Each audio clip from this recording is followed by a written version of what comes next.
As I stood there, knife in hand, ready to cut my birthday cake, the joy of the moment shattered instantly. My husband, Michael, suddenly shouted, "Stop this nonsense." Before I could react, he slapped me hard across the face. The shock left me speechless. Then, in a fit of rage, he grabbed my arms and threw me to the ground. I felt the cold floor beneath me, and in that moment, everything I believed about love crumbled. Lying there, humiliated and broken, I realized I was no longer just a victim of his anger. I was a woman determined to reclaim my life from the clutches of abuse. My name is Emily, and I'm 30 years old. I live in Chicago, Illinois, and I work as a marketing manager for a tech company that my father built from the ground up. This company, worth $150 million, is more than just a business.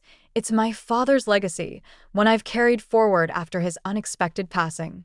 As I sit here reflecting on my life, I can't help but think about how everything changed during my 30th birthday, a celebration that should have been filled with joy, laughter, and love, but turned into a nightmare that shattered my world.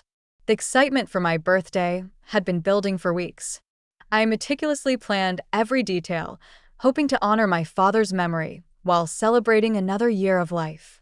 I envisioned a gathering filled with warmth, laughter, and the people I loved most. However, Michael had been acting distant for months. We had been married for 5 years, but recently he seemed lost in his thoughts, spending more time at work and less time with me. Whenever I tried to talk to him about it, he dismissed my concerns, claiming he was stressed. Deep down, I sensed something wasn't right, but I ignored those feelings, hoping it was just a phase. On the day of my party, I was a bundle of nerves, ensuring everything was perfect. Friends and family began arriving, and the house buzzed with excitement. My best friend, Jessica, was the first to walk through the door. "Wow, Emily, everything looks stunning," she exclaimed, her eyes lighting up as she admired the decorations. "Thanks, Jess. I just hope Michael likes it," I replied, glancing around for him. Despite my excitement, I couldn't shake the feeling he was unhappy. "Don't worry about him. Let's just have fun tonight," Jessica encouraged, pulling me into the living room where guests mingled and chatted. As the party progressed, I couldn't ignore how Michael spent most of his time with his mother, Helen. Helen was always critical of me, and tonight was no exception. "Emily, dear," she said, approaching me with her usual scrutinizing gaze. "The decorations are lovely, but don't you think the colors clash a bit? A more sophisticated touch would have been better." I forced a smile, feeling the familiar sting of her words. "Thanks for the feedback, Helen. I thought they added a cheerful vibe." Helen gave a tight-lipped smile and walked away, leaving me feeling deflated. I caught Michael laughing with his sister, Lisa, but he barely acknowledged me. The warmth and affection we once shared seemed like a distant memory. When it was finally time to cut the cake, I felt a surge of excitement. This was my moment, a time to celebrate with everyone I loved. I stood at the head of the table, knife in hand, surrounded by friends and family, ready to cheer me on. But just as I was about to make the first cut, Michael stood up abruptly. "Emily, stop this nonsense," he shouted, his voice harsh. I froze, the knife hovering above the cake as my heart raced. The room fell silent, and all eyes were on us. "What are you talking about?" I stammered, confused. "You need to transfer the house and the company to my name," he demanded, his expression a mixture of anger and entitlement. "You don't need them. You've never understood their true." My mind raced as I processed his words. "What? You can't be serious. This company is worth $150 million. It was my father's legacy." "Exactly," he shouted back. "And it's time you realized you have no idea how to run it. I'm doing this for us, so we can finally be free from the past." My heart sank as the reality of his demands settled in. He wasn't just trying to control my life. He was attempting to take everything my father had worked for. "I'm not transferring anything," I said firmly. "This is mine, and I will not let you take it from me." The tension in the room escalated, and before I could react, Michael slapped me hard across the face. The sound echoed in the stunned silence. I stumbled back, my hand flying to my cheek, feeling humiliated and betrayed. In a fit of rage, he grabbed me and threw me to the ground. My heart raced with fear and confusion as I felt the cold, hard floor beneath me. I could feel the eyes of our friends on me, their expressions filled with shock and horror. Helen, standing beside her son, merely nodded in approval, leaving me utterly devastated. "Get out of my life, Emily. I don't love you anymore. I'm going to marry someone who understands business," he yelled. His words cut deeper than the slap itself. Tears streamed down my face as I fled upstairs, the walls closing in around me. I collapsed onto my bed, sobbing uncontrollably, unable to breathe from the weight of his betrayal. Moments later, there was a soft knock on the door. "Emily, it's me, Jessica," she said gently, opening the door and rushing to my side. Oh my God, are you okay? I can't believe he did that." "I don't know what happened, Jess," I sobbed, feeling the crushing weight of everything. "I thought we were happy. I thought he loved me." "Listen to me, Emily. This isn't okay," she said firmly, pulling back to look me in the eyes. "You need to leave him.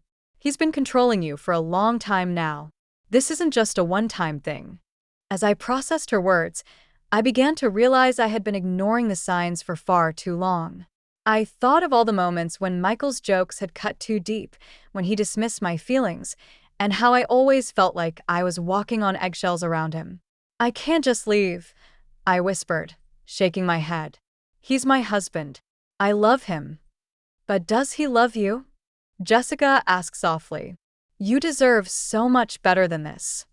Sitting in the darkness of my bedroom, I felt a flicker of something new: anger. I had been a victim for too long, and maybe it was time to reclaim my life.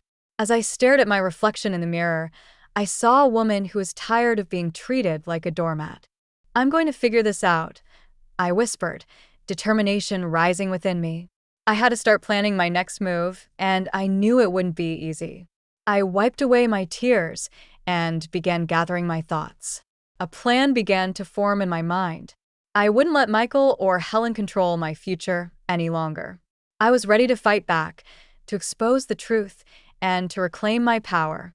Little did I know, this was just the beginning of a journey that would lead me to self-discovery and empowerment. In the days following that disastrous birthday party, my mind was a whirlwind of emotions.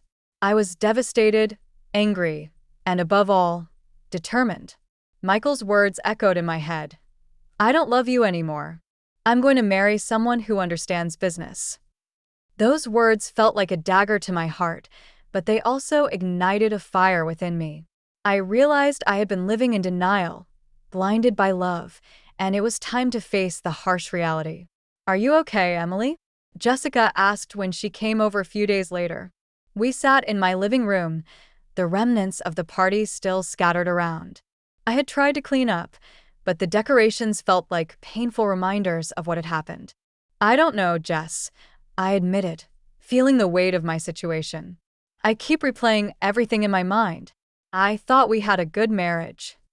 "Sometimes the signs are there, but we choose to ignore them," she said gently. "You need to figure out what you really want." "I want my life back," I said, my voice steady. "I want to expose him for who he truly is." "That's the spirit," Jessica encouraged. "But first, we need to gather some evidence. You can't just confront him without a plan." Over the next few days, I started paying closer attention to everything Michael did.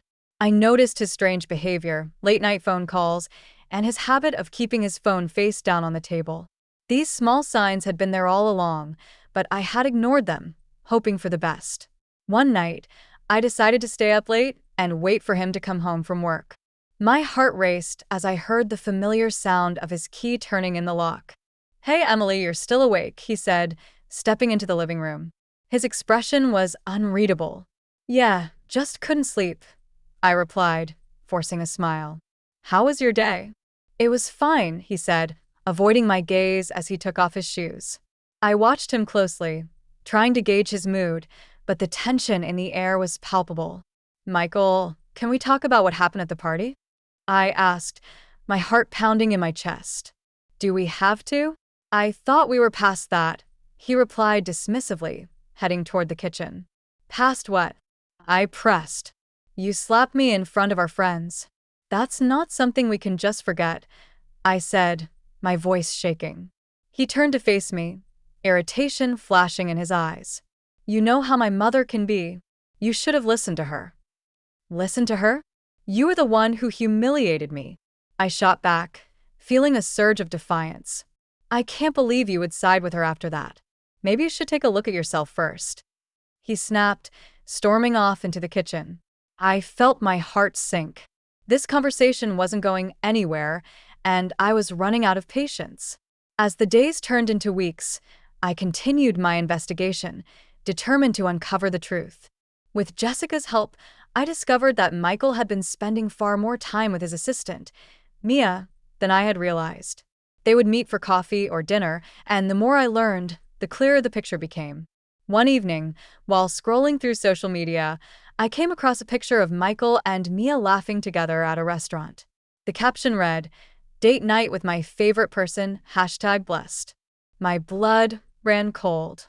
They were having an affair, and I had been blind to it. Jess, look at this, I said, showing her the picture. Her eyes widened, and she quickly took a deep breath. This confirms what we suspected. He's definitely cheating on you, she said, anger flashing in her eyes. You need to confront him. I will, I replied, my voice firm. But first, I need to gather more evidence. I can't let him twist the story around. With renewed determination, I decided to set up a meeting with a lawyer. I needed to understand my options and prepare for the battle ahead. After researching local attorneys, I found one with a strong reputation for handling cases like mine. During the consultation, I explained everything to Rachel, the lawyer. I suspect my husband is cheating on me and planning to take control of my finances, I told her, my heart racing as I laid it all out. Rachel listened carefully, nodding as she took notes. Gathering evidence will be crucial for any legal action, she said.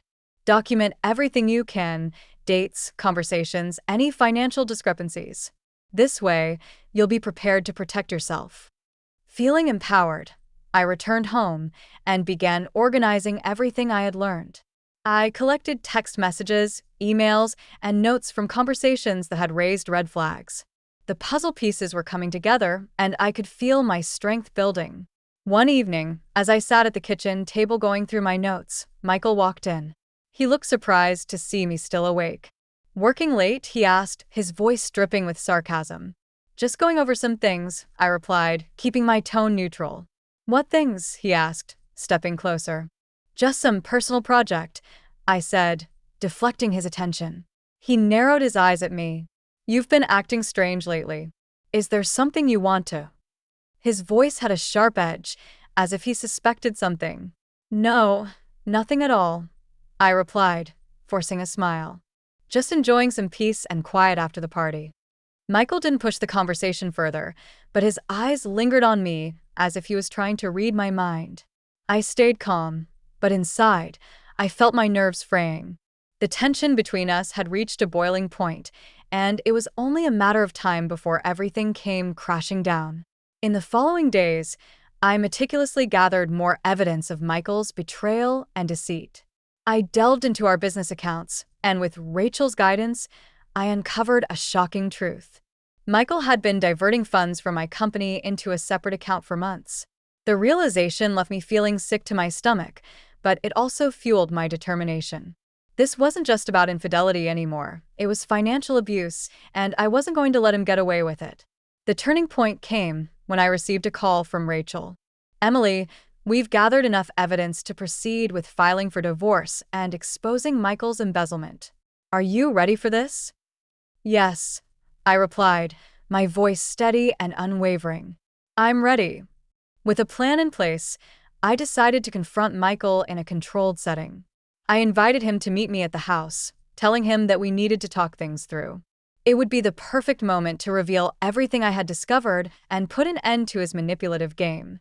When Michael arrived, he seemed caught off guard to find me sitting at the dining table with a stack of documents laid out in front of me. His expression shifted from confusion to suspicion as he approached. What's all this? He asked, furrowing his brow. I wanted to show you something important, I said, my heart pounding. I've gathered evidence of your deceit and financial crimes. You can't hide from this anymore." Michael's face paled. "What are you talking about?" he stammered, his eyes darting to the papers in front of me. "I have proof of your affair with Mia, and I've uncovered the money you've been siphoning from my company into a separate account," I stated, watching as the color drained from his face. "You thought I wouldn't find out, didn't you?" He opened his mouth to protest, but I didn't give him the chance. "You think you can manipulate me? You're in way over your head, and I won't let you control my life any longer." Michael's anger flared as he realized he had been caught. "You don't know what you're talking about, Emily. This is all in your head. You're just being paranoid." His voice grew louder, but the desperation was clear. "Paranoid?" I echoed, incredulous. "I have proof, Michael. You've been stealing from me, and you've betrayed everything we once had." He lunged toward me, but I stood my ground. For the first time in a long time, I wasn't afraid. "You won't intimidate me anymore," I said, my voice steady and full of conviction. At that moment, there was a knock at the door.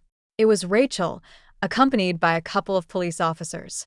"Michael Thompson, you are under arrest for embezzlement and domestic abuse," one of the officers announced as they stepped inside. Michael's face turned white as he realized the trap I had set for him. "You can't do this," he shouted, but it was too late. The officers moved swiftly, handcuffing him. As I watched, feeling a sense of relief wash over me, for the first time, I was no longer the victim. I was reclaiming my life. As they took him away, I stood in disbelief. I had done it. I had stood up for myself, exposed the truth, and found my strength. The darkness that had overshadowed my life for so long was finally lifting. In the weeks that followed, I focused on rebuilding my life. I poured my energy into the company, determined to honor my father's memory and make the business even more successful. With Rachel's help, I ensured that the company remained in my control as Michael faced the full legal consequences of his actions. One evening, as I worked late in my office, I paused to reflect on everything that had happened. I realized that I had come full circle. I had faced my demons and emerged stronger than ever before. The road had been long and difficult, but I had found my voice and reclaimed my power. As I looked out the window at the setting sun, I felt a sense of peace. I was ready to write my own story, free from the shadows of the past. The journey of self-discovery had only just begun, and I was excited to see where it would lead me next.